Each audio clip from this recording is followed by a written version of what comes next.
In this video, we're going to go over some practice problems from chapters 2 and 3 from our textbook. So this will be sections 2.1 through 2.3, and then 3.1 through 3.4. So let's get started with this first question here from section 2.1. We're told that identity fraud occurs when someone else's personal information is used to open credit card accounts, apply for a job, receive benefits, and so on. So this following relative frequency bar graph here represents the various types of identity theft based on a study conducted by the Federal Trade Commission.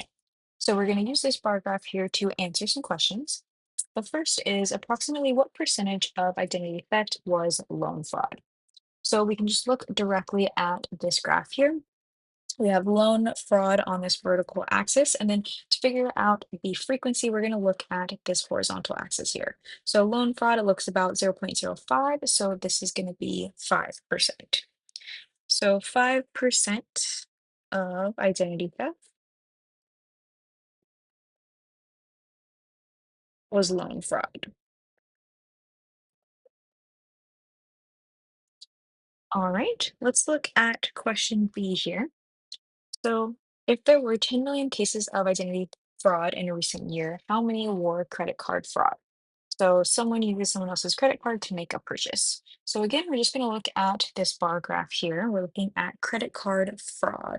So that's going to be this one here on this vertical axis. And then looking at our horizontal axis here, that's going to be about 0.26. So this is going to be 26% is going to be credit card fraud.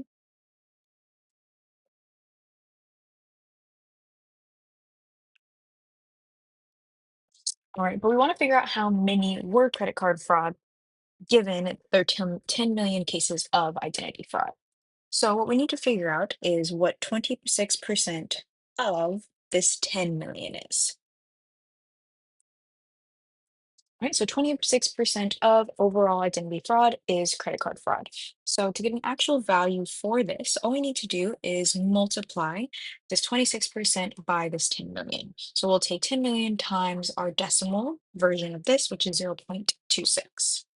So 26% of 10 million is going to be this 10 million times our 26%, or in decimal form, is going to be 0.26. So this is going to be 2.6 million cases were credit card fraud.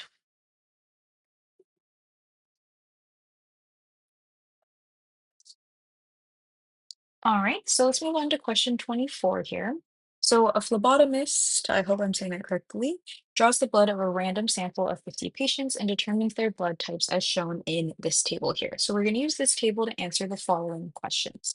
Now, I've already kind of set up a table for us here. For parts A and B of this problem, we want to construct a frequency and a relative frequency distribution. So I figured let's just put it all in one table here. So we're going to organize it as follows here. We have our blood type in this first column, and we have four different blood types, A, AB, B, and O. So now we're going to construct a frequency distribution. So we're going to list here how many times our blood type A shows up, our blood type AB, and so on. So going back to this table here, we're going to count how many times we see blood type A. So counting all of these guys, we're going to see that blood type A shows up 18 times. So we'll list that here in our frequency distribution. Now repeating this for the remaining three blood types, we're going to see AB shows up 4 times, B shows up 6 times, and then O shows up 22 times. Now what we want to do for part B here is to construct a relative frequency distribution. So we want to figure out what the relative frequency is for each blood type given the amount of samples taken. So we want to figure out how many times blood type A showed up relative to the total samples. So blood type A showed up 18 times, and we know that this is a random sample of 50 patients. So we're going to have 18 divided by 50. This is going to give us 0.36. All right, repeating this process here, we know our AB showed up 4 times out of the 50 samples. So this is going to be 0.08. Similarly, B is going to give us 0.12. And then lastly, for type O, we're going to have 0.44. All right. So just to emphasize, this is part B here. We constructed a relative frequency distribution right here. All right. Now for parts C through E of this question, I've already drawn some bar graphs for us and a pie chart for us, just in the interest of time here. But for part C, we want to draw a frequency bar graph. So to do so, we're going to be drawing a bar graph with frequency as our vertical axis here, and then our blood type as the horizontal axis. So we're going to construct these vertical rectangles here to show the frequency for these blood types. So for example, type A, we know showed up 18 times. So we're just going to draw this bar that goes up to approximately 18. We're kind of eyeballing it here, but that's fine. So that's why we have a bar here that goes up to 18. Now for type AB, we know this occurred 4 times. So we're just going to draw our rectangle here going up to about 4 on our vertical axis. Repeating this process here, we're going to see that B goes up to about 6 here, and then O is going to go up to about 22. So that's how we would draw a frequency bar graph. Now, for part D, we're going to do something similar, but now we're looking at the relative frequency. So we're still going to have our blood types here on the horizontal axis. And on the vertical axis is now going to be our relative frequency versus our frequency that we saw in part C. So for A here, going back up to our table, our relative frequency for blood type A is 0.36. So we're going to draw this rectangle up to about 0.36 here. Repeating this process for A, B, and O, this is going to be our relative frequency bar graph. Now, lastly, for the pie chart here, this is what it'll look like. We're going to have just one big circle here, and we're going to divide it into regions based off of our percentages. So, for example, here, going back up to this table that we constructed in part A, we know that the relative frequency for blood type O is 0.44, so this would be 44%. So when constructing our pie chart, we're going to kind of dissect this big circle here.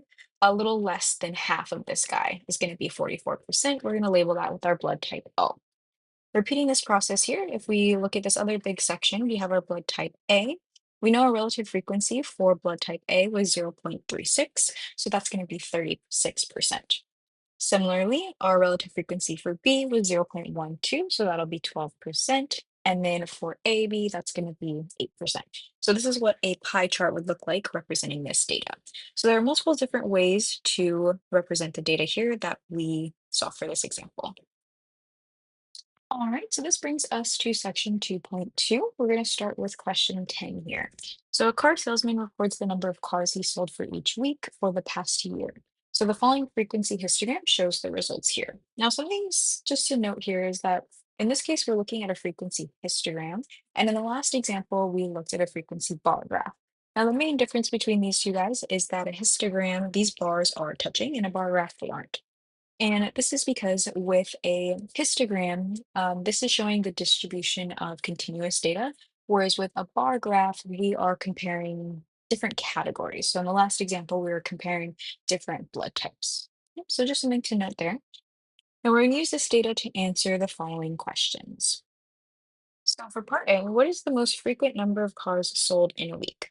So looking at the frequency here, we see that this bar corresponds to the highest frequency, and this would be 4 cars sold. So this means 4 cars sold per week occurred the most amount of times. It occurred 12 times. So the most frequent number of cars sold in a week would be 4. So we'll say 4 cars sold per week. All right, for part B, for how many weeks were 2 cars sold? So we're going to look at here, we see 2 cars being sold, and we're looking at the frequency. So this means there were 9 weeks where 2 cars were sold. So we'll say 9 weeks here. All right, now for part C, determine the percentage of time 2 cars were sold. So in order to do that, we're going to be finding the relative frequency. So the first thing that we need to do is find the total frequency.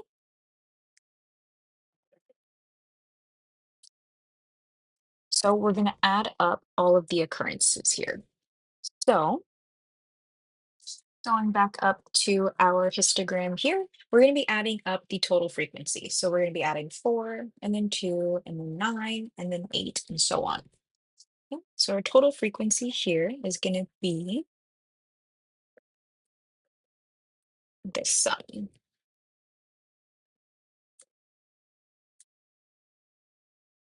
All right, adding these guys together, we are going to get 52. All right, so we needed this to answer this question here, the percentage of time 2 cars were sold. So percent of 2 cars sold is going to be this frequency here, and we answered that in part B. This occurred 9 times out of the total frequency here.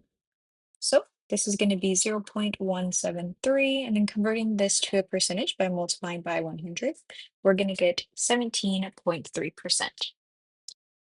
All right, and then lastly for part D, we want to describe the shape of the distribution. So going back up here, we can see that it kind of comes up on the left side and kind of comes down as we move to the right here. So this would be an example of a shape that is skewed to the right. And it's ever so slightly in this case, so we'll say that here. So we'll say slightly skewed to the right.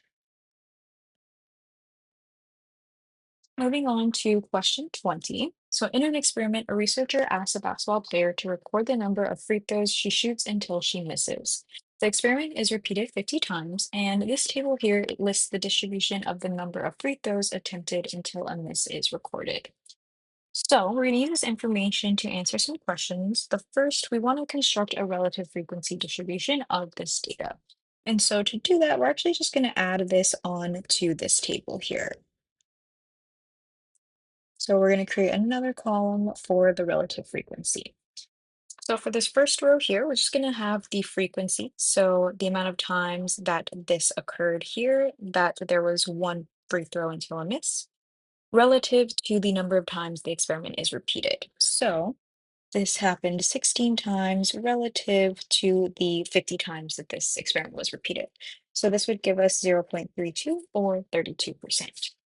Similarly, we're going to take this frequency relative to the amount of times the experiment is repeated. This will give us 22%. So repeating this process here, we're going to get 18%. Let's actually keep all of these percentages or these decimals in line. The next one is going to be 0.14. Then we're going to have 0.04, 0.06. This next one is just going to be 0 here. Let's keep the formatting the same. This next one's going to be 0.02. Again, we have a 0, and then the last one 0.02 again. So this was our relative frequency distribution just added on to the original table here. So again, let's just emphasize that that's right there. All right, for part B, what percentage of the time did she first miss on her fourth free throw?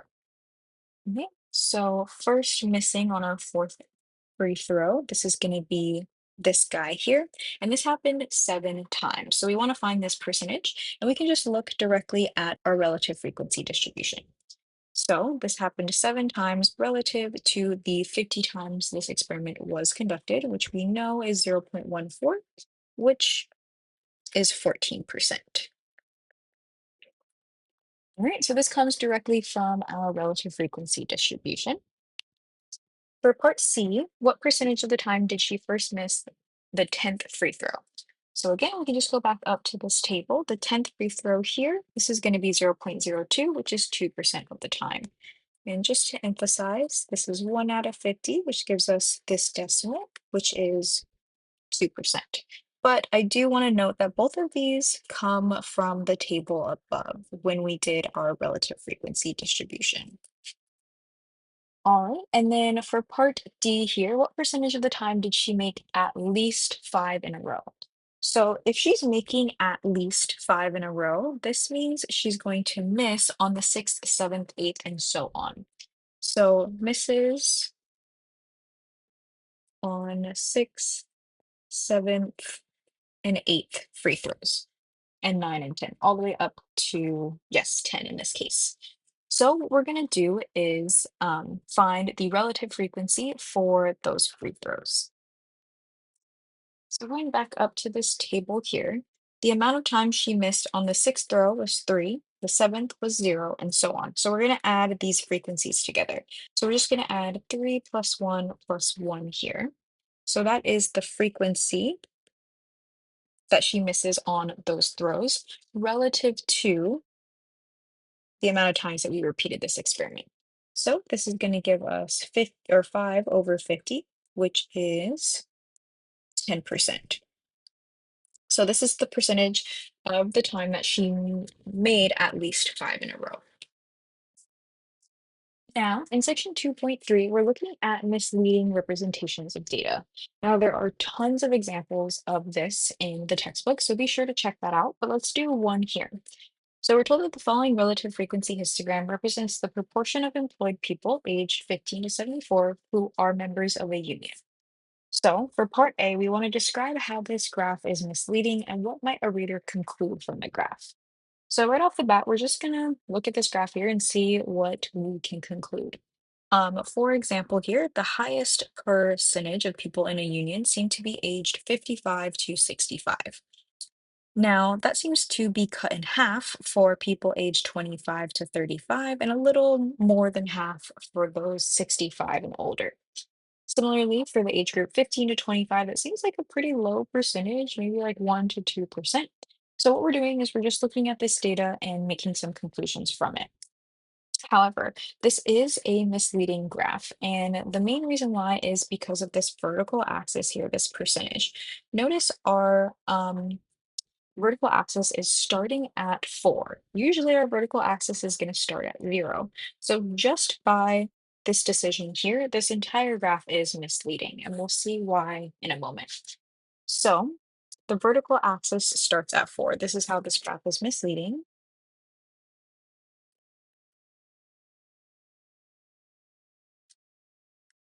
Instead of 0, which is traditional. Now, because of this, like I said in the beginning, we know that the highest percentage of people in a union is this age group here. And that looks to be about cut in half for this age group. But if you, this age group 25 to 35, but if you look at the actual percentage on the vertical axis here, this looks to be about 11%, maybe 10.5% of people aged 25 to 35 are in a union. And if we go to this age group here, this looks to be about 17%. So that is actually not half. The difference between these two is only 6% versus half of what this guy would be. So that's what we would conclude, and that would be a mistake in this case. So we'll say that here. So this may lead a reader to conclude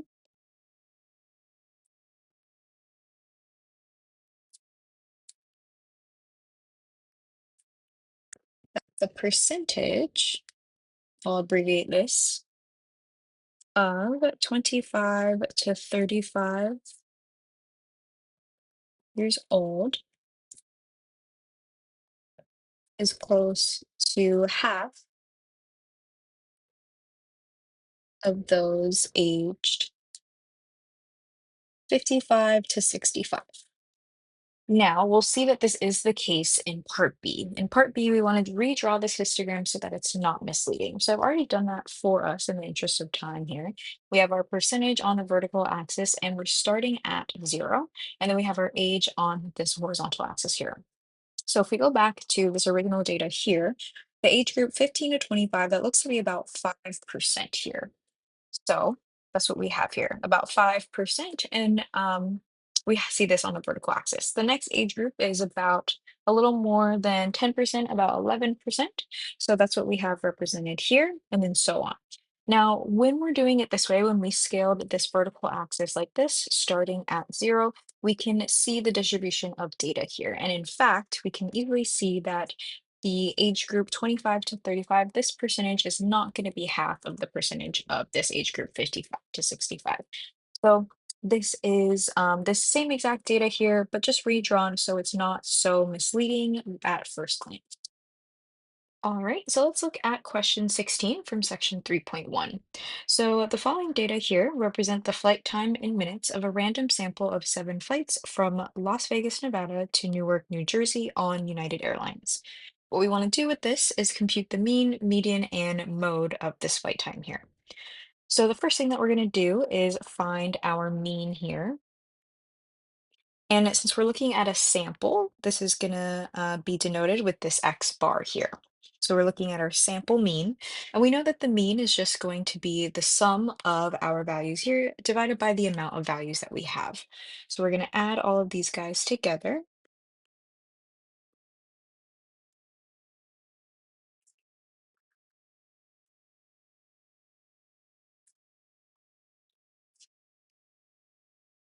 and then we're going to divide by 7 here.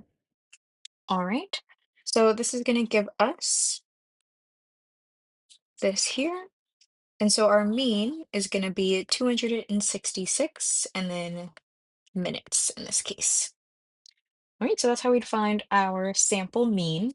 Now to find our median, what we're going to do is we're actually going to order all of these data values in increasing order. So let's actually make some space for this. I'm just going to write it just below this set that we're given. All right, so if we order this in increasing order, our lowest value is going to be 257. Our next is 260. Then we have another 260. Then we have 266, 267, 270, and then 282 is our biggest value. Mm. So we're ordering this, and then what we're going to do is find our middle value. That'll be our median. And we can do that by just crossing off one value from each side to see what is lays exactly in the middle. So exactly in the middle is going to be 266. So our median value for this is 266 minutes. And then lastly, we want to find the mode for this flight time here. And this is just going to be the value that appears the most out of this set here. And so the value that appears the most is going to be 260. It's the only value that we see twice here. So the mode is going to be 260 minutes. All right, so in our next example, the following data in this table represent the number of days between grocery orders at the online delivery company Instacart. We're going to want to determine the shape of the distribution of days between orders by drawing a frequency histogram. And we're also going to want to find the mean and median days between these orders. And then lastly, determine which measure of central tendency better describes the days between our orders. So first, what we're going to need to do is create a frequency diagram. And so we're going to create a whole nother table. And to do so, we're going to break up the days between grocery orders into classes. So let's put our table here. So going to be our classes here, and then we'll put our frequency right next to that.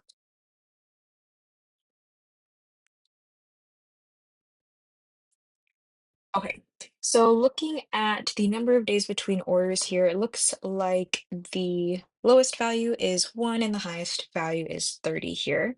Let's make the lower limit 0 for our classes, and then let's make the class with 5. So our first class then is going to be from 0 to 4. Our next class is going to be from 5 to 9, and then so on.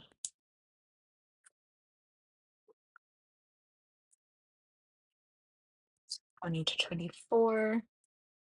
Our next one's going to be 25 to 29. And then our last one, we're going to do 30 to 35. I know our highest value is 30, but we still have this last class here since our class width is 5. So now what we're going to need to do is determine the frequency for these classes. So for class 0 through 4, we want to find the amount of times that this appears on this table here. So let's do some color coding. I think that'll help us here. So for example, we have 1, we have 3 here, and then we have a 4 here. And that's everything that's in this first class from 0 to 4. So our frequency in this case is going to be 3. Okay. For 5 to 9, let's find all of the values in that class here. So we have all of these guys, all of these,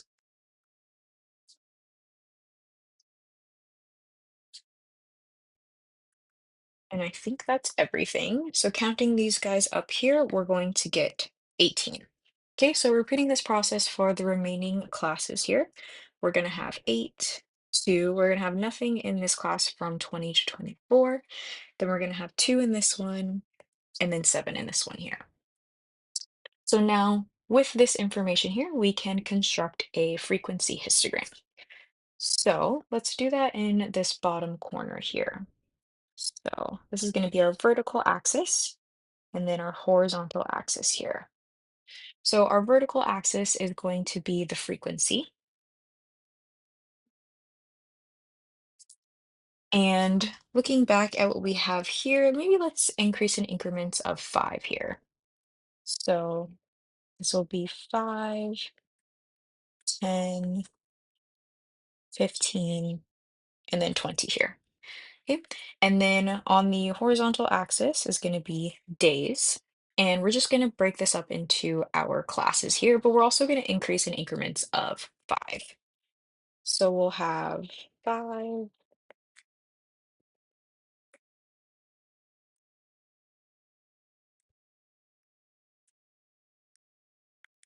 okay, and then the title of this histogram is going to be Days Between Orders.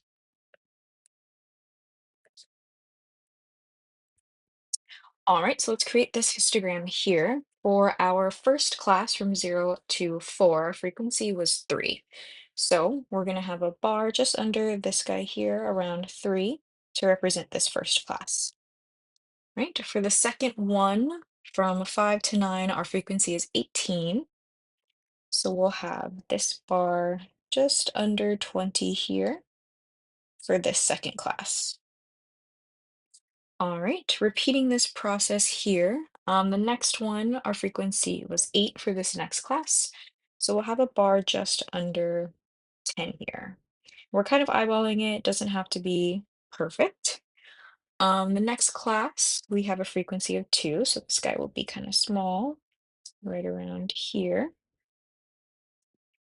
For the next one, we have 0, so we're not going to put anything there. And then the next one, we have another 2. So we'll have a bar that looks like that. And then for the last class, 30 to 35, we have a frequency of 7. So maybe right around there. All right, so this would be our frequency histogram given this data here. Now, the next thing that we want to do is find the mean and median days between orders. So we know how we're going to find the mean. We just saw that in the last example. And we're looking at a sample, so this is going to be denoted with that X bar.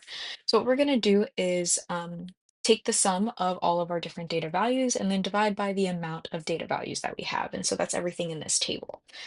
So our first data value is going to be 14, and then we're just going to go down this column here. So the next one would be 1, and the next one would be 8, and then so on. I'm not going to write out every single one of these values because there is 40 of them.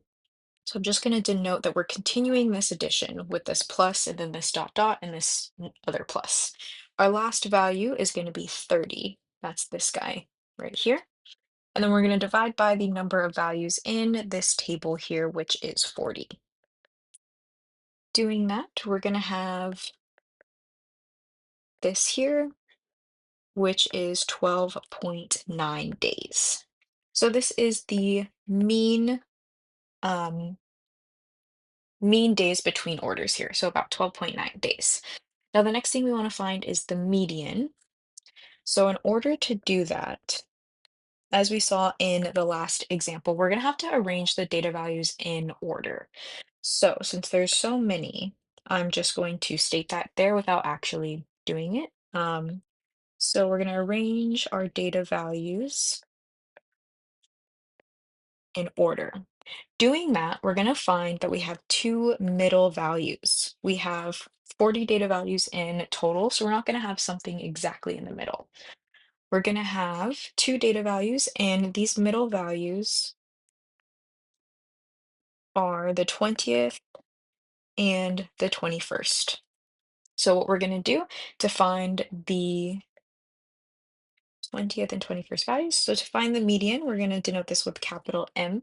We're going to take the average of those two values. So the 20th and the 21st value, when arranging all of these data values in order, is going to be 8 and 9. Then we're going to take the average of that, so we're just going to divide by 2. So we're going to have 7 divided by 2, which gives us 8.5 days between orders is the median. Now, the last question for this guy, we want to answer which measure of central tendency better describes days between orders. So we're looking at these two guys. So we have a mean of 12.9 days and then a median of 8.5 days. But if we go back to our frequency histogram here, it looks like the majority of people are ordering in this region, this class, and this class here. So around um, 5 to 10 days and then 30 to 35 days. So going back to these two values here, it seems like the median might actually be a better measure of central tendency because it actually describes what we're seeing in this histogram here. The mean might not always be a good representation of this data here, as we saw in this example. All right, this brings us to section 3.2, question 12. So the following data here represent the amount of time in minutes a random sample of 8 students took to complete the online portion of an exam in Sullivan's stats course. So what we're going to do with this information is compute the range, sample variance, and sample standard deviation time.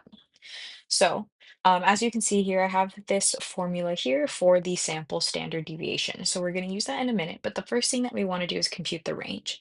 So we know that the range is going to be the largest value minus the smallest value. All right, so our largest value is going to be 128. And then our smallest value is going to be 60.5. So subtracting these guys, we're going to get 67.5. So this is going to be the range for this data set here. Now, the next thing we want to do is compute the sample variance. Going back to this formula, this might look a little complicated here. We have the sum of our x sub i's squared. So our x sub i's are going to be the amount of observations in the sample. And then we have again the summation notation of all of these observations in the sample. We're squaring that, and then we're dividing by the number of observations here, this n, and then dividing this entire thing by n minus 1 and taking the square root of that. So there's a lot going on here, and what we are going to do in this example here is we're actually going to find these values on the side, and we're going to do so by creating a table. So let's do this on the side here, and we'll find that this is going to be helpful in a lot of these problems where we're trying to find the sum of a bunch of different values. So just to create a table. So we're going to list out our x sub i's here and our x sub i's squared. So once we find the sum of these guys, we can just plug it directly into that formula. So our first value is going to be 60.5. Our next one is 128.0, and so on. We're just going to list all of these values from the sample.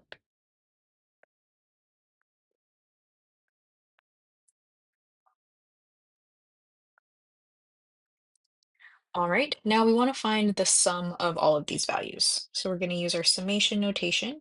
So the sum of this x sub I, so we're just going to add all of these guys together. Let's move this over a little bit. This is going to be 744.8. So now we have one of these values here that's going to be plugged into this formula. Now what we're going to do is then square all of our x sub i's and then take the sum of that one. So if we do 60.5 squared, this is going to give us this guy.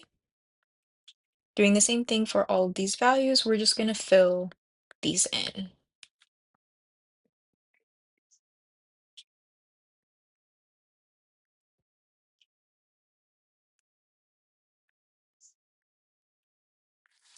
So continuing to square these.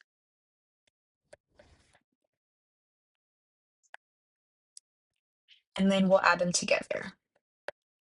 So taking the sum of all of these guys, we're going to get this big number here.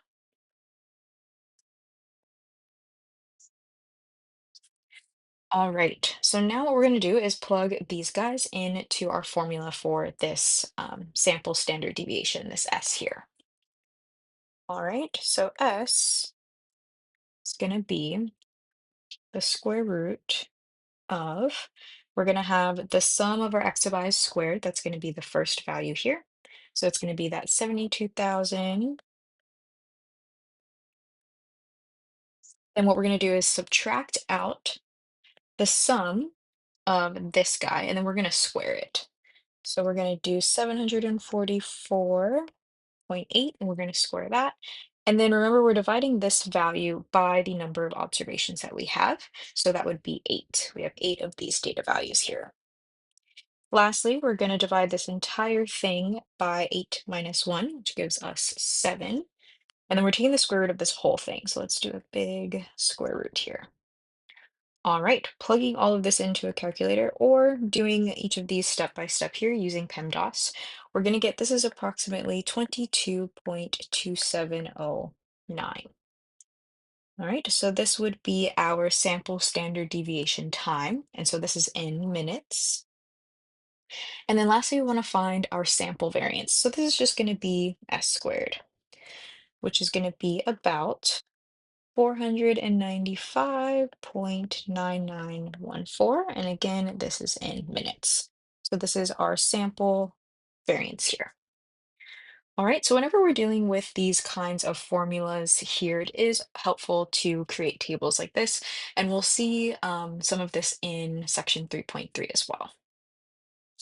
So for this next example here, in December 2018, the average price of regular unleaded gasoline, excluding taxes, in the United States was $3.06 per gallon. So we're going to assume that the standard deviation price per gallon is 6 cents to answer the following questions. So first, what minimum percentage of gasoline stations had prices within 3 standard deviations of the mean? So in order to answer this, we're going to use Chev's inequality, which I've written down here. And it says that this percentage of observations lie within k standard deviations of the mean, where k is any number greater than 1.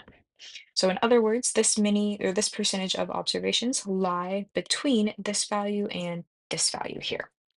Okay, so what we're going to do is plug in our k value to answer this question. So in this case, k is going to be 3. So we're going to plug this into this guy here. This is going to give us about 88.9%. So this means roughly 88.9% of gasoline stations had prices within 3 standard deviations of the mean. Okay, so I'm not going to write that out here, but we're going to get 88.9%. Now for part B, what minimum percentage of gasoline stations had prices within 2.5 standard deviations of the mean? So we're going to do the same thing for this example. We'll plug in 2.5 for K, but we also want to figure out what those gasoline prices are that are within 2.5 standard deviations of the mean. So we got 2 parts here. The first part, we're just going to plug in this K value.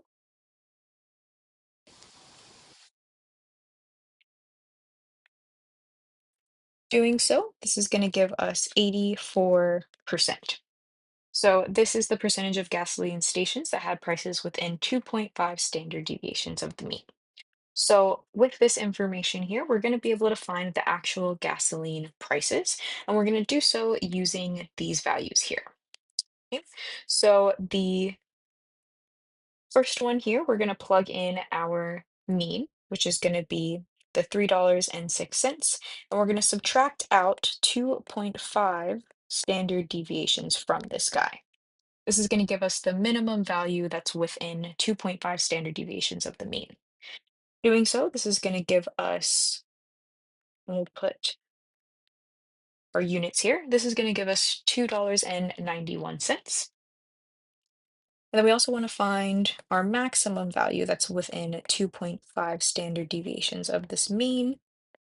This is going to give us $3.21. So these are the prices within 2.5 standard deviations of the mean. This is kind of like our interval here, the minimum and the maximum within 2.5 standard deviations. All right. And then lastly, for part C, what is the minimum percentage of gasoline stations that had prices between this guy and this guy?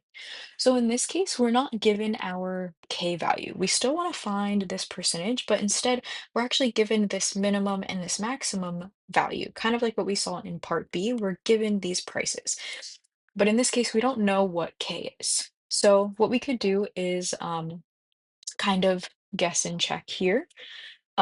Notice if we plug this into our formula that we saw in the last example, if we were to guess that $2.94 is about two standard deviations away from the mean, we'll just plug this directly into that formula here and see if we do get $2.94.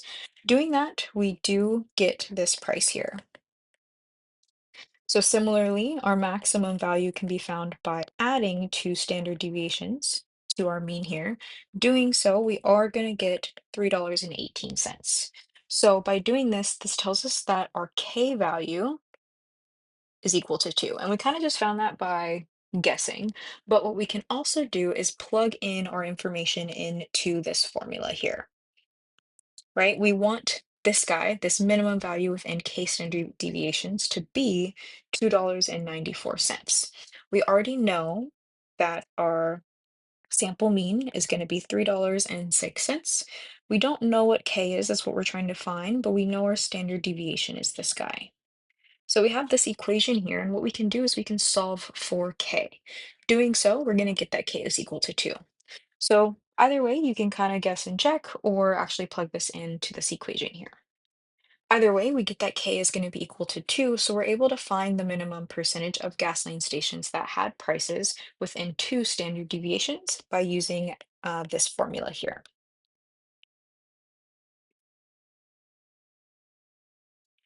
Doing so, we're going to get 75%. So at least 75% of gasoline stations had prices between this guy and this guy here. So this brings us to section 3.3, question 10. So in Marissa's calculus course, attendance counts for 5% of her grade, quizzes count for 10%, exams are 60, and the final is 25% of the grade. Marissa's had 100% average for attendance, 93 for quizzes, 86 for exams, and 85 on the final. With this information, we're going to determine Marissa's course average. Now we can do so using our weighted average formula. So weighted average, this is going to be denoted as our X bar sub W here. Now, this is going to be, we're going to have the sum of our weighted values, so W sub I, times our observed values, this X sub I here. This is all going to be divided by the sum of our weighted values. So we're just going to plug everything directly in here. So our first weighted value is going to be 5%. That's going to be the attendance, and we're going to multiply that by what she got for attendance. So let's see. So she got 100% average for attendance. So we're just going to plug that right in.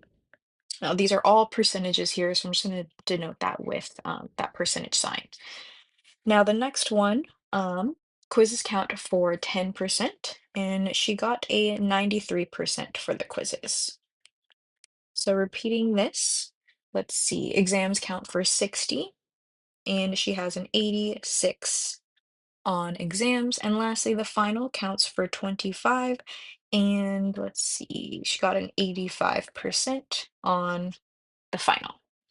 All right, so that's everything in our numerator. And then in our denominator here, we're going to have the sum of these weights. So the first one was 5, then we had 10, 60, and then 25. All right, so this is going to give us this here, and we still are dealing with percentages. So we have this percent in our numerator, and then we're dividing by 100. So this means Marissa's course average is going to be 87.15%. So she's going to get a high B in this class. All right, so for this next example here, I have a bunch of stuff written down in the interest of time. So kind of just ignore that for a minute and bear with me here. So the following data in this table represent the age of mothers at childbirth for the years 1980 and 2017. So we have our age here, and so these are separated into different classes. We have the births in thousands in 1980 and 2017. So, for example, mothers aged 15 to 19 in 2017, there were about 194,000 births. Okay, so for part A, we want to approximate the population mean and standard deviation of age for mothers in 1980. So I've written down the formula for our population mean and standard deviation. And just like we saw a little bit in section 3.2, we're trying to take the sum of a bunch of different values like this. What we're going to do is kind of organize them in a table first, get those sums, and then just plug it directly into our formulas here. Now, in this case, when we're dealing with our population mean and standard deviation, with an example like this x sub I here is going to be the midpoint value of the ith class. So, for example, the age in this first class is from 10 to 14. The midpoint of these guys for this particular class is 12.5. For the second one, the midpoint of this class, 15 through 19, is going to be 17.5 and so on. So that's going to be the x sub i's here. These are going to be the midpoint values for the classes. Now, for this column here, we have the frequency. Let's actually These are the frequency values, so this f sub I here.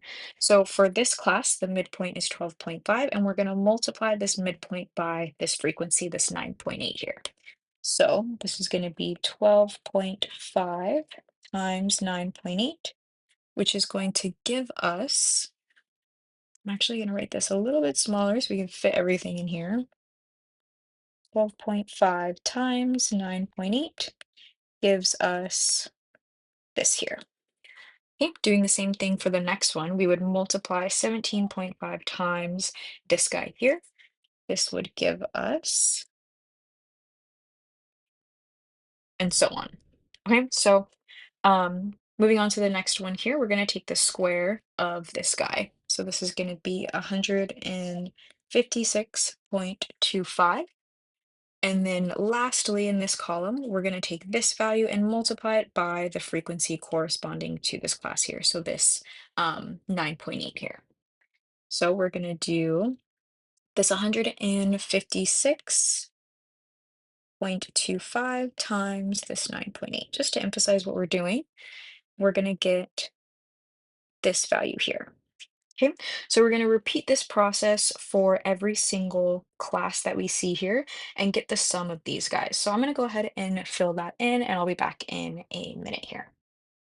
Okay, so I filled in the rest of the values for this table here, and I'm getting the sum of these guys and the sum of these guys, so I can easily plug them into my formulas here. And then I also took the sum of our frequency. As we can see, we're going to need it in this formula and this formula here. So we're going to take these numbers and just plug them directly into our formula so we can find the mean and standard deviation. So the sum of our midpoints times our frequency values is going to be this 92,036.5 here. And then the sum of our frequency is this guy. Plugging that directly in to our calculator, this is going to be roughly 25.5 years.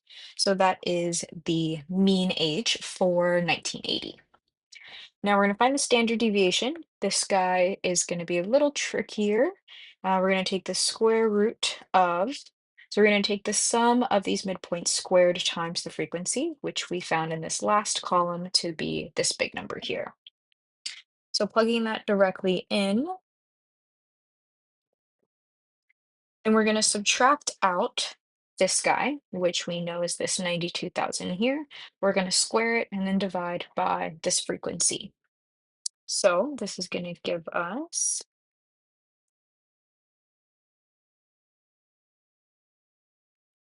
this here. And then lastly, we're going to divide everything by the sum of our frequencies, and we're taking the square root of whatever we get. So plugging this into our calculator, this is going to be about 5.4 years. So that's going to be the standard deviation of age for mothers in 1980. All right, now for part B, This one asks us to do the same exact thing for 2017. So what you'd do in this case is you'd create another table and you do the exact same thing. The only thing is that the frequency values have changed. Instead of these values, you're going to use these values for 2017. So I'm not going to do that in this video. You guys can do that on your own, but I'll just write something here. So we'll create a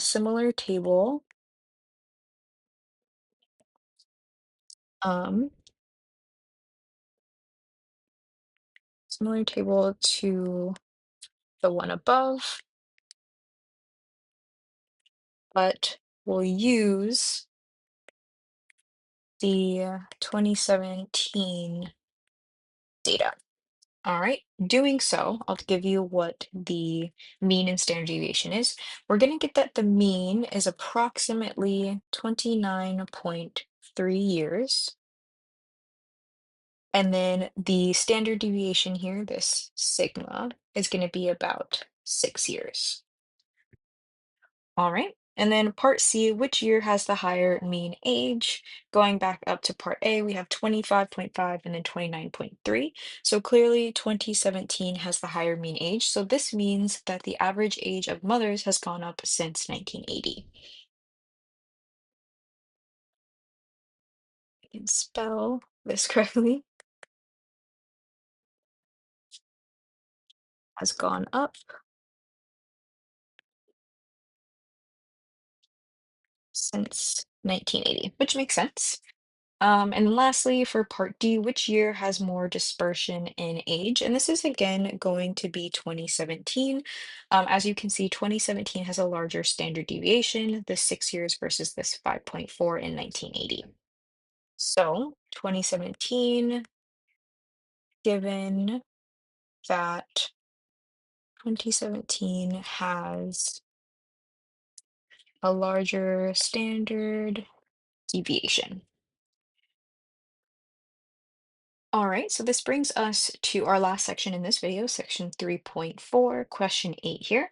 So the average 20 to 29-year-old man is 69.6 inches tall with a standard deviation of 3 inches, while the average 20 to 29-year-old woman is 64.1 inches tall with a standard deviation of 3.8 inches. With this information, who is relatively taller, a 69-inch man or a 62-inch woman? So in order to answer this, we're going to use our z-scores. So remember, the z-score represents the distance that a data value is from the mean in terms of the number of standard deviations. Okay, so the smaller the z-score, the closer that that data point is to the mean.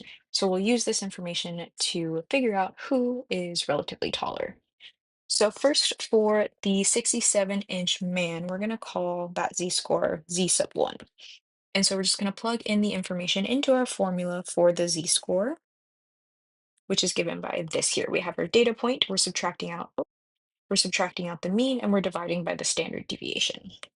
So for this 67-inch man, we're going to do 67 minus the mean of 69.6 and divide by the standard deviation of 3. Doing so, we're going to get roughly negative 0.87. And that's fine that we have a negative here. This just means that the data value is smaller than the mean, which is exactly what we see here. Now for the next z-score for the 62-inch woman, we're going to call this z sub 2. So again, we're just plugging this into this formula here. So our data point is going to be the 62. Our mean in this case is 64.1, and then our standard deviation is 3.8 inches. So plugging everything in, we're going to get negative 0.55. And again, this negative just means that our data point is smaller than our standard deviation. All right, so we have a negative 0.55 and a negative 0.87. So this means that a 62-inch woman is relatively taller. So we'll see that here. And this is because this z-score is smaller. So the smaller the z-score, the closer it is to our mean. And this guy is smaller than this first z-score that we got. All right, for our last question in this video, we're going to be explaining the meaning of the following percentiles. So first, I wrote this blurb here for us. So this is from our textbook, but the kth percentile of an observation means that k% of the observations are less than or equal to that observation. So with this in mind, let's answer these questions here. So we're going to explain the meaning of this. The fifth percentile of the weight of males 36 months of age is 12 kilograms. So let's write this out here. Um, this means 5% of these 36-month-old males are going to weigh the 12 kilograms or less. And then the remaining 95% of the population is going to weigh more than that. So we'll write that out here. So 5% of the 36-month-old males weigh the 12 kilograms or less. And then the remaining population. So 95% of these 36-month-old males are going to weigh more than the 12 kilograms. All right, so that's what that one means here. Let's look at this last one. The 95th percentile of the length of newborn females is 53.8 centimeters. So this means 95% of newborn females have a length of 53.8 centimeters or less, and then 5% have a length that is more than that. So,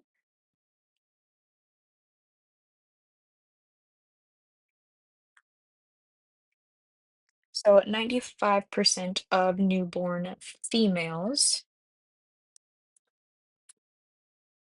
have a length of this 53.8 centimeters or less. And then the rest of the population, which leaves 5% of newborn females,